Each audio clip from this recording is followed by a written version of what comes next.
The Secret Library podcast is brought to you by listener support from listeners like you via the Secret Library podcast Patreon. You can check it out and become a supporter at patreon.com/secretlibrary. This is episode 129 of the Secret Library podcast. And I am super excited because one of our favorite guests is on today, Mary Laura Philpott, who's been on before. You all know her. She has been on to talk about her book, Penguins with People Problems, and to also bless us with her incredible reading recommendations on a semi-seasonal basis. So I'm very, very excited to have her here as we are in the thick of holiday gift hunting season to talk about some of her and some of my favorite books of the season that you might want to give as gifts this holiday, but also to talk to her as she is in the midst of this sort of messy middle before her book, I Miss You When I Blink, comes out, a collection of essays that will be out in 2019. So I couldn't resist an opportunity to talk to Mary Laura, as always. And another fun bonus is because we do hold up a lot of books and flash them at each other, this episode will also be available on YouTube for your viewing pleasure. And that way you can see all the covers that we're talking about, along with hearing about them on the show. So I couldn't be happier to share Mary Laura Philpott. All right, so we have video and audio for this episode, and we have Mary Laura Philpott again because she's the best, and she deals with things like me screwing up the schedule. So we're here to talk about not only the books she's been reading, but also, if anyone doesn't know yet, her essay collection, I Miss You When I Blink, is coming out in April. I haven't read it yet, but I am getting my mitts on it. I've been in, so I'm very eager to talk about it more. But I really want to talk about this interim process, because this is a process that we don't get to talk to people about as much, because it's the point when the book is done. Yeah. And it's not yet out in the world. And you usually either talk to people like when they're promoting one book, they're sort of like, oh, I'm starting to write the other one. So you hear a little bit about it then, or you hear about it like it's out now. And by that point, you haven't touched it in years. So this middle point, and you have some amazing stories. If people don't follow you on Instagram, they should, because your Instagram stories about what's happening are really priceless. So how's it going being in this sort of messy middle? It's good. It is. You're right. It's a weird time because the book is completely out of your control at this point. I can't change anything else about it. If I realize that I should have ended an essay differently, it's too late. It's already happening. And it's in the hands of other people, obviously at Simon & Schuster, and they're doing all the things that they do with it. And so I have this sort of weird remove where I see the book out in the world starting to do things that have nothing to do with me, which is, it's like, I guess it's like when your kids get big and you start to see your kids having an interest in things you never had an interest in. So this is the ARC, the advanced reader copy. That's what it looks like. And probably most of your readers know this, or your listeners know this, but just in case, the ARC is a preview copy. That's just like a little cheap paperback copy that gets sent around to booksellers and book media people long before the book comes out. So the public doesn't have it yet. The public's not going to have it till April. But I'm starting to see on Instagram and other places pictures of people reading these early copies. And every time I see it, it makes me scream out loud like I've just walked into a room and one of my internal organs is on the floor. It's just stunning to see this thing that lived in my head and in my laptop for years be out in the world. So it's kind of, it's strange. And it's actually really nice that there's this lead up time where that's happening, because hopefully by the time April gets here, I won't scream out loud every time I see it, and I'll be calm and I'll be normal about it. Yeah. I mean, I don't think you should ever have to be normal about it. I think that's an unrealistic expectation, but I do think that it's good that there's this period so you can kind of practice. Yeah. Because if you had that reaction every time you went into a bookstore, that would get really exhausting. Yeah. And I am learning how to talk about it, because obviously right now I'm in that phase where everybody's like, what's your book about? What's your book about? But they can't pick it up and see what it's about. So I have to be able to tell them. And I'm getting my elevator pitch, shorter and shorter. I'm getting better at describing and saying, okay, it's a memoir in essays, which means it's a memoir, but it's also a collection of essays. So you can pick it up and put it down, or you can read it from start to finish. And it has sort of a narrative arc to it. And it's about my life, but it's meant to be really relatable. And you might feel like it's about your life too. And it's about what it's like to be a perfectionist in an imperfect world, and to be somebody who likes to get things right, but things don't always go right. And how do you start over, and how do you get a fresh start when you're a grown-up and you can't necessarily do the Cheryl Strayed throw your life away and hike the trail thing. So I'm getting better at it. Is that good? I don't know if I'm getting it. That's sort of like, have you been living am I kind of inside my head? I'm like, I think you're channeling my brain. Good. That means it might be a good read for you. Oh, I already knew it was going to be. I was not concerned about this at all. For anybody who's listening to this rather than watching our weird audio where you can see my laundry drying in the background, the cover is really great. We'll put a picture of it in the show notes, but it's this white cover with bright colors, nicely arranged type, and cool little eyelash blinkies. And there's a story about how enticing the cover was from an airport security experience that I have never heard something like this happening before in my life. Okay, so I'll tell that story. So my friend JT Ellison, who writes fiction, she writes thrillers, and she's also my co-host on the public television show that we do called A Word on Words. So we trade episodes. I film an episode, she films an episode. So we actually don't see each other all that often, but she was going on a trip somewhere, probably to promote her latest book, and she was going through airport security, and she had just gotten this preview copy, and it was down in her bag, and she got flagged at security, and they made her, step aside while they open up her bag, and she thought, what in the world do I have in here that is getting me flagged in security? And she said the security lady opened it up and said, there it is, write that down. And she wanted to write down the title of the book. They had seen the book come through security. And I don't know if you can read covers through the x-ray machine, but she wanted to pull it out and see what it was. So she got flagged so that the security lady could write down the name of the book. So that she can read it later. Okay, here's the thing I want to know. Which airport was this? Because now I feel like this is the literary airport, and you got to fly through this airport and put your book through security. Right. So this security guard just see, it's like an early indicator, like what is this book going to do? Oh, if the security, this lady at this airport flags your book, then you know that you have nailed the cover design. I think it was the Nashville airport, but I'm not positive. JT travels a lot, so it could have been anywhere. I think it was Nashville. I need to know. Inquiring. That would make sense that Nashville is the literary airport. I think so. I like thinking of it like that. It's a great airport. Excellent. I love this story. It makes me so happy.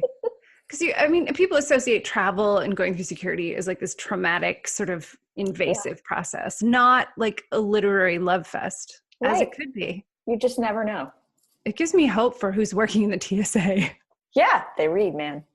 So you're out there, and how is it? You're starting to get feedback, but you're getting feedback from sort of a curated public. Yes, it's mostly booksellers, people who work in some element of the publishing world.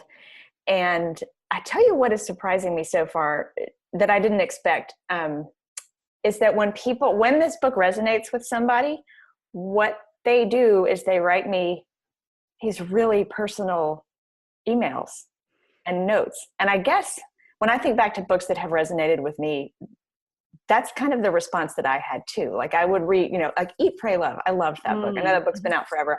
I still love it. I remember reading that and just wanting to tell Elizabeth Gilbert my life story. Like, you need to know why I loved this so much. That is starting to happen with this. And it's really touching. And it also just feels like I feel like people are trusting me with their stories, and I didn't know that was going to happen. And so now I feel like I'm sort of carrying around other people's stories too. And it's really sweet, but I just, for some reason, did not expect that to happen. Yeah, that'll be interesting when it's out to like the wide world in terms of the volume. But I wonder, sometimes I think when reading memoir or stories that are really personal like that, there's almost this urge I was talking to somebody who writes nonfiction who has had this happen to her as well. Like when people meet her in person, is that like when somebody has read something of yours and they feel like they've gotten to get sort of inside of your personal life, they almost want to rebalance the scales. Like I feel like I've seen so much of what's your inner life, and now I feel like I have to share mine. Right. So fair. So we'll be even. I wrote a few years ago, Danny Shapiro, who's a fantastic memoirist, and by the way, has a great book coming out in January called Inheritance. Holy moly, it will knock your socks off. But when she was promoting her last book, which was called Hourglass, she wrote this really nice essay for the New York Times Book Review about the experience of going on book tour and meeting people who felt like they knew her really well because they knew these pieces of her that she's put into books. And people will kind of take those pieces and put them together and assume, I know everything about you. So people would walk up like they'd known her for years and she'd never seen them before. And they would also assume that they must know everything about her. So she would start to tell a story like, oh, this thing happened with my mom. And people would cut her off and go, oh, I know all about it. I know about your mom. So it's like there's nothing else to say. No, there's nothing else you need to tell. It didn't happen. Right. So it's interesting. I've heard also additionally, like Barry Tesler, who wrote The Art of Money, has a lot of sort of memoir elements in that book, even though it is a book about personal finance. And she had a woman come up to her on book tour. And this woman came up and said, you know what, your book changed my life, especially the part where, and then she told this whole story happened. And that story never was in the book. It had nothing to do with what was in the book. And she had just inserted, and she said, it changed my life. I made this different decision, all of this. And Barry was like, oh, I'm so glad that you had this positive experience. Was it in another book? Like, was she getting no idea? She has no idea. So funny. I mean, it was like some things that she said related, but it was almost like something about her book caused her to insert her own experience into it. Imagine that she had read it and then make a different decision about what she was going to do next. That's fascinating. The power of books. I know. Who knows what people are going to project on your book once it's out there? Really, I know. You're like ready. Because, I mean, this is not your first book is the other thing. It's not my first book. But it's different. It's such a different book. I mean, the first book, it's called Penguins with People Problems, and it's a cartoon book. It's little cartoons that I drew with my finger on my iPad and wrote funny captions for. So it's a humor book.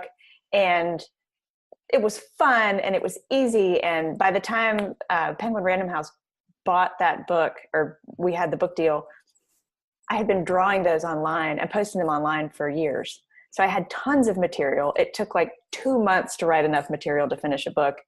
Just a different experience. And this has taken me almost 3 years, I guess, start to finish. And it's so much, essays are so much harder than cartoons. And it's much... That's the quote from this episode. Right. Essays are harder than cartoons. And it's just deeper territory. It's just so personal. And so it's just different. It's different. I feel like the Penguins experience was a nice little test run to kind of see how does it feel to go sign my books in a bookstore, and what is it like to be an author in the world. And then this is sort of next level. Yeah. So we haven't really talked about this book that much. So it took you 3 years to write. What was the initial sort of aha moment when you realized that you wanted to write that book? And how did that unfold? There were a lot of stops and starts in this book. I had a few essays that I had kind of written anyway, because, I'm a freelance essayist. So I write things and then send them off to magazines or whatever. So I had a few essays that had started to sort of accumulate. And I thought, I could keep going with this and have a little collection. And I started adding to them. And when I actually had enough of a pile together that I thought this could be a collection, I sent it to my agent and I said, I think I have written an essay collection. And in my mind, the unifying thread was they were all funny. Or I thought they were all funny. I was like, I have written a comedic collection. Here you go. And I sent it to her and she emailed me back the next day and she said, I am on page 10 and I have cried 4 times. Yeah. I thought, I am great at being funny. And she did not mean crying with laughter. Well, she said she had cried with laughter too, but she had cried 4 times. She said, you're striking a nerve here that I don't even know if you know that you're striking. When you write about what it feels like to be a perfectionist and to want to be right all the time, and where that comes from, and how the idea that if I can just get things right, people will love me and I will be worth being a person. I think more people related to that than I thought. Yeah, I might end up crying with that one too. Yeah. So like, we better stock up on the tissues before I break this one out. There's a lot in there about just getting to adulthood and all the various sort of decision tree points in your life where it's like, you can do this thing or you can do that thing. And they're both good choices. But if you choose this, that goes away. And yeah. I guess those are heavier moments than I thought they were. But so she said, take this back. Think about it not just as light and funny, but think about the impact it can have deeper than that. And bring it back to me when you're ready. And so I moved the pieces around and I wrote some other pieces to it. And once I got this arc to form, you could kind of see how I became this way as a kid, how I got to be an adult, how I reached this point where I think a lot of people reach, where you've made what you thought were all the right decisions and you have everything to be happy about on paper, but you're not happy and you feel guilty that you're not happy and you kind of want to restart your life, but you're not in a position to do like a toss the match over your shoulder and just blow up your life kind of thing. So how do you start over? And once that clicked into place, I could see what it was. Yeah. So how long was it in writing once you got to that point? Once I remember, so it was May of last year, May of 2017, that arc clicked into place. And I literally took the essays and laid them on the floor in a rainbow shape. And that's when I was like, then there it is. So from May through the end of 2017, I edited and polished that kind of final draft. And then in January of 2018, we sent it out on submission. And within 3 days, we had it's the kind of offer where they're like, I make this offer, you've got 24 hours. If you take it, you're not submitting it anywhere else. It's like when you go early admission at college. Let's call it early admission. Had an early admission offer in 3 days at Simon & Schuster at an imprint called Touchstone, which actually has just merged into an imprint called Atria. So on the side, you will see it is a Touchstone book, but it's actually going to come out under Atria, which is a Simon & Schuster imprint. So I sold it in January. My editor got back to me in February with an editorial letter full of suggestions and things and she was really great about it. Her name is Trish Todd. She's wonderful. She didn't say, you must change all these things. She said, here are some things I might suggest. You think about what would work and do whichever of these things you feel like are necessary. And I turned the final into her in May of this year, and it comes out next April. So it's a long time between when you finish the book and when it comes out. It is. And I think all of these things happen in that period. It's like some people start writing another book and some people just pace around and there's a lot of kind of like built up excitement that happens in that period. And yet I think it still seems to be important for people that they have that time, that something happens during this whole process. Yeah. It was a good time for me to turn my attention back to some of the things that I had been neglecting, like day job stuff and my laundry and my household. And, spring of this year was a time when pretty much I said to everybody in my life, you got to give me 4 months. I got to go get this book ready. So it was actually nice to have summer and fall and be able to pay attention to things in my life again. That's a good time to do it too. It's like, and then you get a little time with everybody, and then you got to get through the holidays, and then it'll be New Year, and then you got a book. Yeah. And then are you going to tour? I think so. I don't know. It's too early to know where yet, but yeah. I think clearly the obvious place to go is Berlin. I mean, it does seem so obvious. It's so Send obvious. me to Germany, Simon & Schuster. I know. Come on over. We're ready for you. I can't wait. Excellent. Well, I want to hear also, So we have that to look forward to. That will be on all of our spring reading lists. But what are you reading this fall, winter? And I think we're at the point where we can start to talk about like what gifts might you want to give at the holidays. Oh, I have some for sure. You do? But I want to hear what you're reading and what Okay. Well, I'll tell you what, if you want to talk about gifts, I have a gift book first, and then I can talk about like things to buy for yourself to read. Gifts. These gifts can be for yourself too. This can be for everybody. Okay, this is my number one gift recommendation. It's called Bibliophile by Jane Mount. Jane Mount is the artist behind Ideal Bookshelf. If you remember her, that was her first book. And it's also turned into this art company where she makes little enamel pins and aprons and coffee mugs and postcards. She does these beautiful paintings of book spines where you can very much tell what book it is. You recognize it like, yes, that is the spine of To Kill a Mockingbird. That's what that looks like. But she has her own little style that somehow makes all of them cohesive and look like her art. And it's called Bibliophile. This book is for everyone who loves to read. It is the most beautiful, adorable, like it's a coffee table book, but it's not stuffy.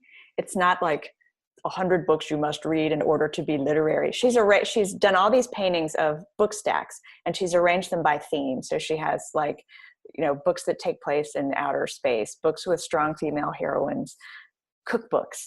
Then she has paintings of famous bookstores, literary cats, interviews with authors. It is just the most delightful, fun, interesting book about books. And it is also beautiful. So it looks good sitting out on your table. And it's a beautiful hardcover book that feels really, really nice. And somehow it is only $24.95 in the US. I have no idea how on earth Chronicle did that, but it's a really nice price point for such a fancy book. That's my favorite gift book. Yes. What book are you giving? I think, it's like nobody, if you're in my family, then please stop listening now. Okay. Because I think there's going to get a lot of copies of this one. I just like lost my mind over Susan Orlean's latest, the library book. Yes. And as of sort of transitional Angelino, I don't know what else to call myself. I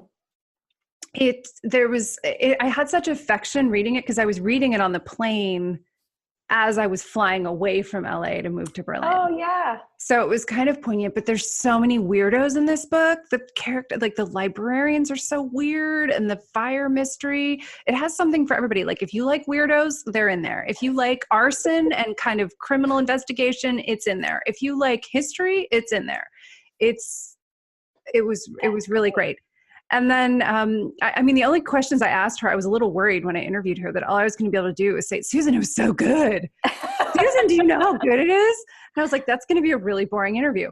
But it was, I would just imagine this bulk of material it would take to write a book like that and trying to make it a normal size. Research.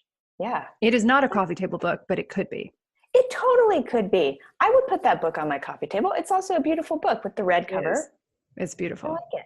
Okay. Want to talk about what we're reading? Yeah. Okay. This is the book that got me out of my fiction slump. Leon Moriarty's 9 Perfect Strangers. I tell you, I don't know if it's me or the books that are out right now or what, but I went through a slump kind of at the end of summer where I didn't like anything I was reading. I kept starting stuff and putting it down, and it was really kind of bumming me out. This book is so much fun. It is, this is the woman who brought us Big Little Lies. So This is very much in that vein of kind of an ensemble story where every character has their own little crazy, mysterious backstory. And this one is set in a health and wellness retreat where 9 people have gone to do a 10-day cleanse for one reason or another. And as you learn little bits about why each of them are there, and you also learn what's up with the very strange, interesting woman who runs the place, this book gets harder and harder to put down. So it held my attention to the last page, which is more than I can say for a lot of things lately. Interesting. I think the reason I missed that slump is because I was too busy like frantically packing. You were moving. I was moving, so I missed that period.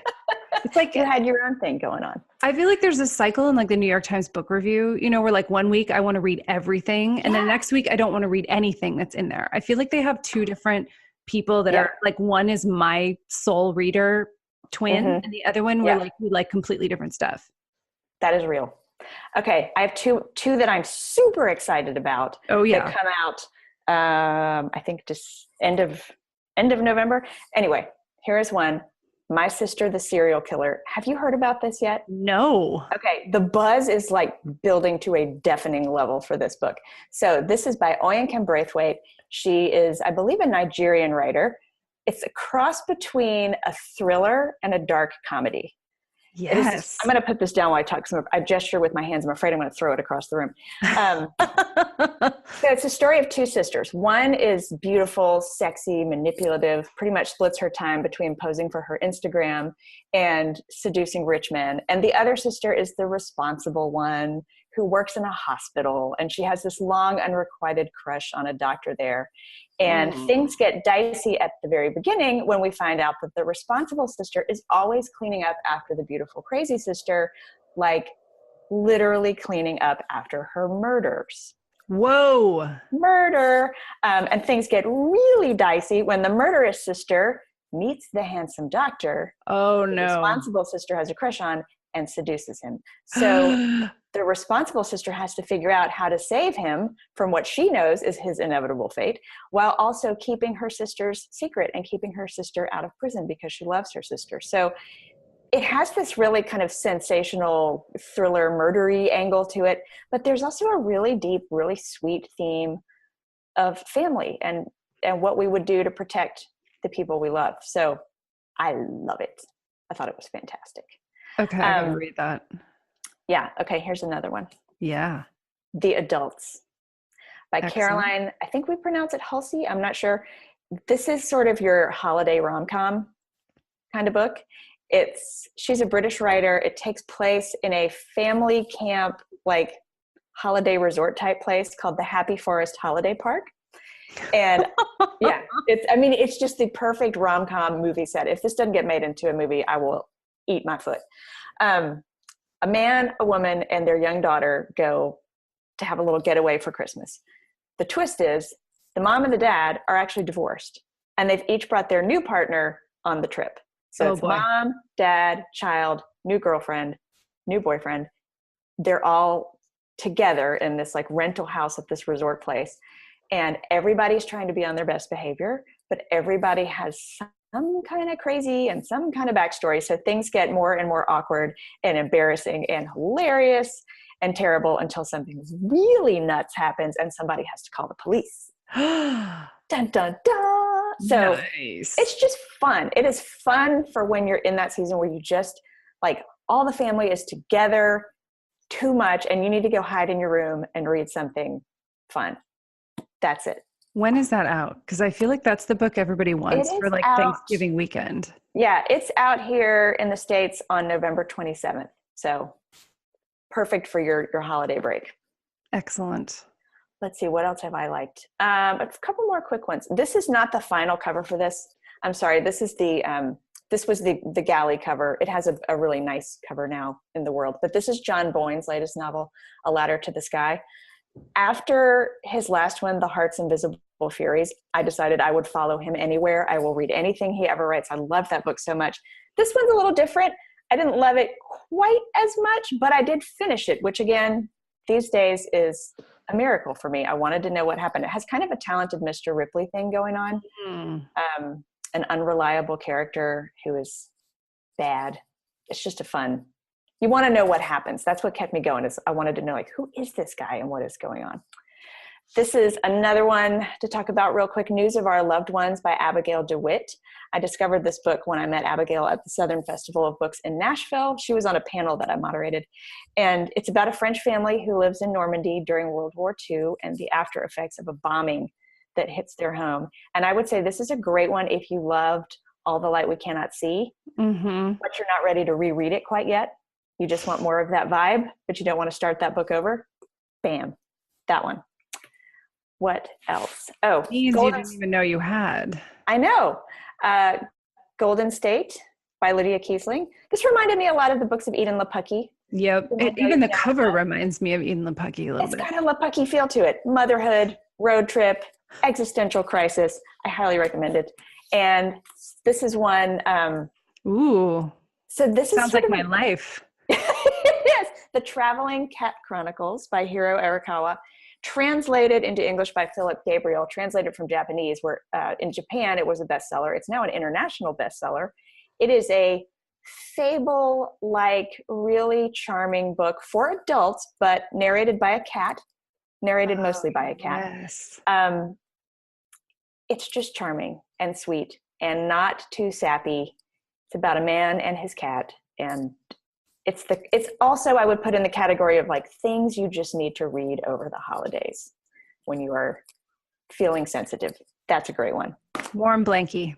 It is just a warm blanket of a book. I don't have this one to show the cover of because I loved it so much. I wanted to make sure a friend read it, and he hasn't given it back to me yet. Friday Black by Nana Kwame Adjei-Brenyah. It is just, whoa. This guy has exploded onto the literary scene. It's a short story collection. He was one of the National Book Foundation's 5 under 35 for 2018, which is a big, big honor. And he's young. These stories are... He's a tiny baby. He's a tiny baby, but this book is just, it's stunning. The stories are dark. They're haunting. They really dig into race relations and the state of our country right now. They'll remind you a little of George Saunders. They reminded me a lot of Margaret Atwood too, and Jesmyn Ward. Just, this guy is going places. Actually, this guy already is places. He's not going places. He is places. So Friday Black, check that out. Can we do nonfiction? Yeah. Let me give you a fiction. I want to give you You give me a fiction first, and then we'll move on to nonfiction. So the fiction that I have been, there's 2 lately that I've been super into. Is it just 2? I feel like there's a third one. Oh, there is a third one. Sorry. Because I keep interviewing people when an installment of a series comes out, and then I like start at the beginning, and now I'm like obsessed. So yes, I have 3. The first one, and they're all on my Kindle, so I can't show anybody a cool cover. Sorry about that. This is what happens when you move abroad and get rid of all your books. Just imagine this here. So the first one I've been reading and loving is Ada Palmer, To Like the Lightning. Do you know about this one? No, tell me. Okay, so the thing that I love about this is also that it's going to be part of a quadrilogy. So you don't just get the trilogy and then they break your heart and it's over. There's a 4th book for everybody who gets attached. So this, I am getting like really into this sort of literary sci-fi thing that's going on. So she is a genius, basically. She is a professor of the history of information and very interesting stuff. I like almost kept up with her when we were talking about it, and like 75%. So, but the book is basically, if you think about if Voltaire was brought in kind of a Bill and Ted mobile into today, how would he feel about today? Like all of the things that he worked on, all the values that he had, some of them would have played out and made life better. Some of them wouldn't. So she thinks about that a lot. But what she's done is written a novel that takes place about 400 years from now, as if we are Voltaire going forward and seeing how society operates. Ooh. And the way that it works is that there are these self-driving cars that can get you anywhere on Earth in 2 hours or less. So you can live in Chile and work in England and have lunch in, Japan. And so nationality is no longer geographically based. It's based on a value system, because it's so easy to go everywhere that you now can, you elect to be a part of a country. So it's sort of about society, and she has walked this line really carefully where it is both, it could be taken as a dystopia or a utopia, depending on how you feel personally. That sounds fantastic. It's real good.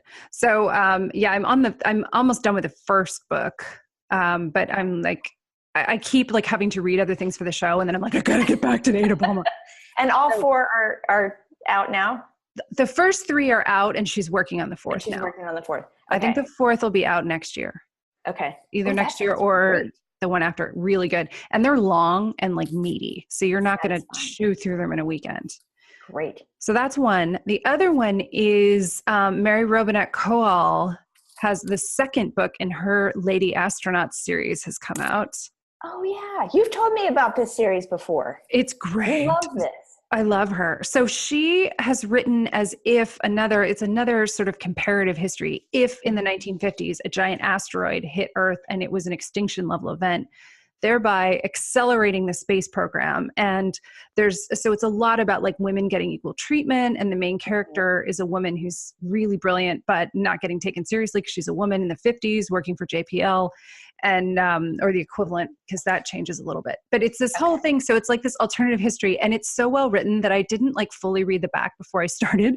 And I got in there and I was like, did an asteroid hit Earth and I didn't know about it in the 50s? Like, it's so believable.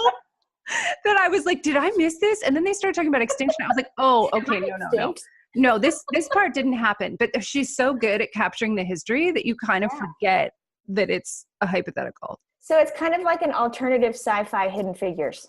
Yes, exactly. And she was so happy. She was working on it when Hidden Figures came out, and the first book. And she said, oh, thank God. Now I'm not going to have to explain anything to anybody. I can just say, see, this really happened. They're all going to believe it. It's real history. So that one. And then the third one that's coming out this month in November is Sarah St. Vincent, Ways to Hide in Winter. Ooh. From Melville. Really interesting. She's also, it's interesting, all these people who have like really interesting second careers writing books. So she works on information privacy and security, and she writes about this. But this book is about a woman who's in kind of a domestic violence situation in a very rural setting in Pennsylvania. And then this man appears who's kind of hiding out, and he's from an Eastern European country, not quite clear where he came from. And so they're kind of sizing each other up, and all of these kind of thought processes. But it's a really quiet, poetic book at the same time as being a thriller. Really interesting. Good. And you said it's Melville House? That's who Melville House. Okay. I will look for it. Give them a ring. It's out, I think, next week. Fantastic. So those are my fiction choices for the moment. Should we talk nonfiction? Yeah, let's do it. Do you have nonfiction choices? My main one is the library book right now. Okay. Just because I've been reading so much fiction. Mm-hmm. So that's probably my main one. Okay. Well, I have a few. I may have more after next week because I'm talking to more people. Oh, there you go. Okay. This is the book I'm just loving right now. It's called Congratulations, Who Are You Again? By Harrison Scott Key. He is a memoirist, Southerner. I think he lives in Savannah, Georgia. His first memoir was called The World's Largest Man, and it won the Thurber Prize for humor. And this is sort of a memoir about that memoir, or about writing that memoir. It is a great book for anyone who likes to laugh, obviously, because he is very, very funny. But it's also a great book for anybody who has doggedly pursued a dream for their whole life. He talks a lot about how he dreamed as a kid of being a writer, which is not to say that it's just a writer's book. It's not just a book person's book. It's genuinely funny. Nobody listening to this is going to relate to this at all. But what's really clever about it is that it's so relatable, and that it's about kind of the buildup and the aftermath of that first memoir and what did and didn't happen afterward. And so it's all about what happens when you get the thing you wanted most. Are you satisfied? Are you not satisfied? How does it live up to expectations? Really, really funny, but also just really relatable on like work-life balance and knowing when to give up on a dream or when you just need to dig in deeper and go for it. So I loved it. I thought it was really, really funny. Awesome. Here are two. I'm going to hold these up together and then I'm going to talk about them separately. All right. They actually look really good together. You're really good at pairing covers. I love book covers. The Reckonings by Lacey Johnson and What If This Were Enough by Heather Havrilesky. These are both collections of sort of personal / topical essays. The Reckonings, very timely, very well written. This was written in part as a response to a question that Lacey Johnson got a lot on the speaking circuit for her last book, which was about her experience of being raped and kidnapped by a man she had been dating. And people kept asking her at her events, what do you wish would happen to him? And it got Hmm. her thinking about anger and retribution and all the things in our world right now that are unfair. And so that element of her personal story is in here, but then she also delves into all sorts of other topical things that are really, really timely. I took so many pictures of pages of this book so that I could remember her words. It's that smashing. Um, Hmm. and then What If This Were Enough? It's a tad lighter, still really, really thoughtful. Heather Havrilesky is an advice columnist and also just a very observant, she's a great observer of human nature. So she weaves in all these pop culture references, and she's writing about our inability to be satisfied. And I loved it. And what was really interesting about it was I loved it even though I didn't 100% agree with every single essay. There were some where I was like, oh, I don't know if I feel that way about that. But this essay is so great and I want to keep reading. So this is a great one, not quite as heavy a read as The Reckonings in terms of just overall tone, but really, really smart. I read it on a flight, and it was one of those books where the pilot came on and said, okay, we're going to be landing in 20 minutes. And I was like, no, I have to finish my book. I wanted the plane to like circle until I was done reading. I'd be like, could you just taxi for a bit? Like, or could you tell them like the gate's not ready? I need you to keep going. Just another super quick one to mention, the Best American series is now out, comes out every year. There's a Best American category for everything: Best American sci-fi writing, Best American short stories, this is Best American essays that I'm holding in my hand. Poetry, crime Poetry, food writing, travel writing. non-essential, everything. Yeah, which has a great cover. They're just really nice paperback, not expensive collections of great writing that has come out this year. So I think those make a nice gift too, as Good a point. set. Like grab 3 or 4 of them that are, fit the interest of whoever you're giving to, wrap them up. It's a nice gift. Good advice. I mean, whenever I talk to you, I immediately want to pack like a steamer trunk of books and just go rent a place in Ireland. I don't know why Ireland is always the choice. I think because they have really nice fireplaces in general, and Very cozy. it's very cozy. It's Mm-hmm. good. I could do Scotland too. Scotland Yeah. will work well. They got the scotch. It's excellent. But yeah, I think I just want to go. It's like, why isn't there more time for I just know. sitting and reading? Especially for people, ironically, who spend a lot of time thinking about books.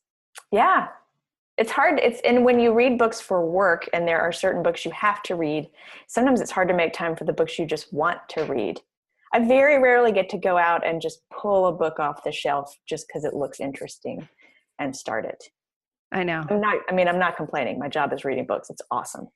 No, I feel the same way. You know It's what I just, mean? yeah, I do. And I think yet at the same time, and I've always wanted to ask you this, and I'm like, yes, captive audience. Do you still feel slightly guilty, like just sitting around reading? Like, oh, I can't just sit around and read, even though you have to sit around and read. If it is for work and it's a book I'm reviewing or a book that I need to read because it's coming out in a few months and I need to know about it so that I can sell it, I don't feel guilty at all. I sit down and I'm like, I am allowed to do this. I'm allowed to sit under my blankie and read my book. This is work. When I feel guilty is when I read something that's been out. Like when I read backlist that I had never read before, I feel like I am getting away with murder. Like this book isn't even new. I'm not reading it because I have to be able to sell it. I'm not reviewing it. I'm just reading it because I want to. And it's fun. Not even in hardback. I know, it's a paperback. That's already been published. Yeah, I ridiculously feel guilty doing that, but it's fun. And that's like a treat for me to go on vacation and bring books that are purely for pleasure reading. Yeah, I feel the same, but for whatever reason, I even feel like guilty reading during the daytime. I don't know why that is. Here's the delusional. trick. Hold a pencil while you're reading. Ah. That way if anyone walks up, it looks like you're taking notes. And there's something about just having a pencil in your fingers while you're reading that just visually you're like, yes, here I am working with my pencil. Yeah, I have my little notebook out. I'll make some notes. Yeah. I think that's the answer. I'm going to try it. Yeah, get a pencil. I'm going to try it. Excellent. Well, thank you so much for coming on yet again. I just keep coming up with reasons. I'm like, oh, good. She wrote a book, and we can talk about other books too. It's even better. It's the best. Thank you. Well, I should mention, because I know my publisher would like for me to, that this is available for pre-order. I Miss You When I Blink by me, Mary Laura Philpott. And if you would like an autographed copy, if you go to the website for the bookstore where I have a day job, parnassusbooks.net/Philpott. That's my last name, parnassusbooks.net/Philpott. You can pre-order this, and all the copies will be signed because I'm there anyway. So I'm going to sign all the books that are ordered that way. You got to get your wrist brace ready. Yeah. Have you chosen your pen, your preferred signing pen? I haven't. I need to see what the paper feels like on the final, on the hardcover. That determines my pen choice. Yeah, because you can't always go Sharpie. It's too much. You can't always go. Sometimes Sharpie is the right thing, and sometimes you need more of a rollerball type situation. Yeah, or like a gel. Yeah. Someone needs to write a pen review of like best book signing pens. Totally. That sounds amazing. Anyway, well, maybe we'll get somebody on to talk about pens for book signings. There you go. So everybody's ready. But as always, a total delight. Thank you so much. Thank you. I loved it. Thank you so much for listening to the Secret Library podcast. We hope you've enjoyed this week's show. You can keep the conversation going by leaving a comment in the show notes at secretlibrarypodcast.com or visit us on Facebook at facebook.com/secretlibrarypodcast. You can also connect directly with me on Twitter or Instagram, where I'm Caro Donahue. That's at CaroDonahue. I look forward to chatting with you there. See you next week. Until then, happy writing.